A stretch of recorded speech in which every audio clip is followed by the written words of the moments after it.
গাড়ি চালিয়ে নিয়ে যাবে, নিয়ে যাবে বুলগুলি। একদম বেস্ট।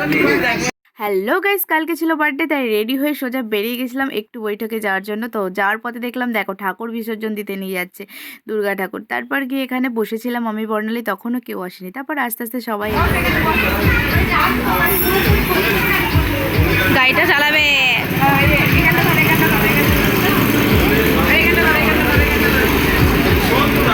গাড়ি চালিয়ে নিয়ে যাবে, নিয়ে যাবে বুলগুলি। দিয়ে সেলিব্রিটিরা আসছে সব। Celebrity Rosy, celebrity Moyna, welcome welcome. Thank you thank you thank you thank you thank you. বলে আমরা বাঙালি, আমরা গলা জড়াবো। আর এইদিকে বুনু খেলার জন্য একটা জিনিস পেয়ে গেছে, তো ও খেলতে শুরু করে দিয়েছে। তারপর বর্ণালীকে বললাম সবাই যখন চলে এসছে কেকটা বার করে ফেল। ও বার করে সাজিয়ে নিয়েছে কেকটাকে, আর বুনু তখনও দেখো কেকটাকে ঘুরিয়ে যাচ্ছে। ও আসলে অনেক মজা পেয়ে গেছে।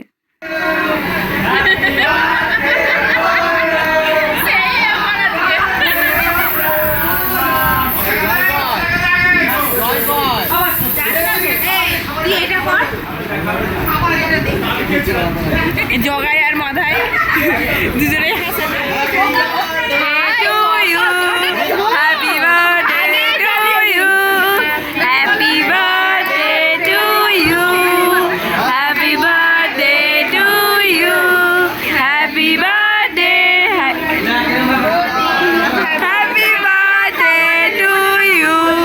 আমি বলতে যাচ্ছিলাম বৌদি, কিন্তু বললাম না, দেখলাম ওই বলে দিল।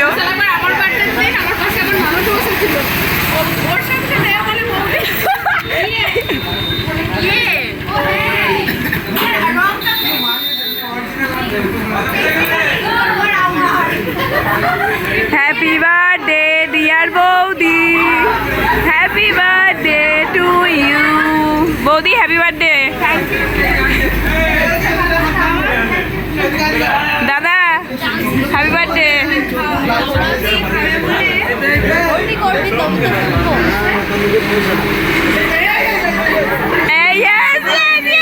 একদম বেস্ট।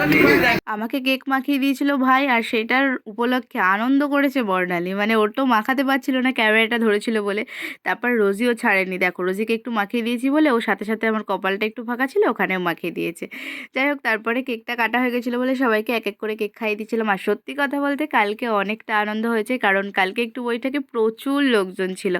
আমার যেরকম বার্থডে সেলিব্রেট হচ্ছিল, আরও একটা টিম ছিল যাদেরও বার্থডে সেলিব্রেট করছিল ওরাও।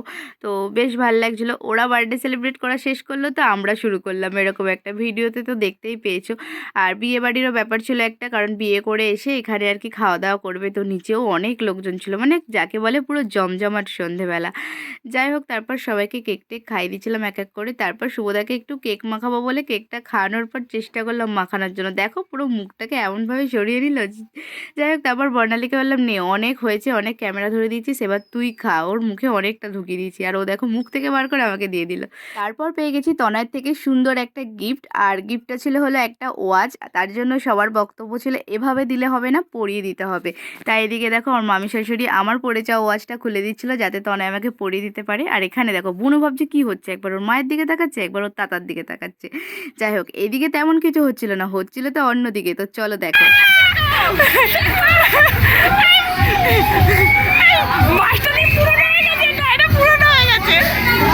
বললাম না আজকে অনেক লোকজন, মানে এইসব দেখতে দেখতে প্রচণ্ড মজা করছিলাম সবাই মিলে। আর এদিকে দেখো তনয় ওয়াচটা পরিয়ে দিচ্ছিলো, তবে ওয়াচটা কাটাতে হবে কারণ অনেক বড় আমার হাতে।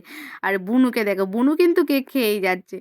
যাই হোক, এখানে দেখো ওয়াচটা এত বড় যে হাত থেকে আবার এমনি এমনি খুলে পড়ে যাচ্ছে। তারপর আর কি এবার হলো খাবারের পালা। তো আমাদের খাবার অলরেডি চলে এসছে। আমরা নিয়েছি প্রতিবারের মতোই রাইস আর চিকেন কষা। হ্যাঁ, তবে এক একজন এক এক রকম মেনু নিয়েছে।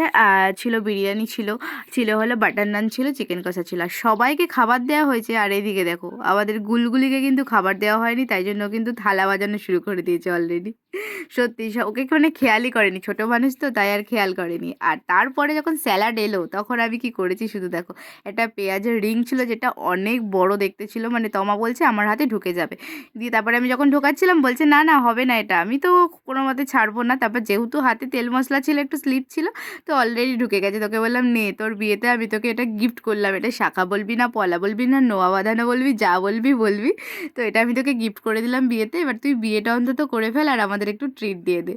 আর যাই হোক, এবার এদিকে চলছিল খাওয়া দাওয়া, গল্প করতে করতে খাওয়া দাওয়া শেষ করে এই যে পুচকি খাচ্ছে আমাদের হলো আইসক্রিম। আর হ্যাঁ, কালকে আমার বার্থডে উপলক্ষে সবাই আমাকে অনেক অনেক উইশ করেছো, তো তার জন্য সবাইকে ধন্যবাদ। আর বুনু দেখো টাটা দিয়ে দিল, আর আমার ভিডিওটাও এতটুকু। আর বাইরে দেখো বিয়েবাড়ির লোকজন সব দাঁড়িয়ে আছে, কারণ ওপরে অনেকটা ভিড়। যাই হোক চলো টাটা, দেখা হচ্ছে নেক্সট ব্লগে।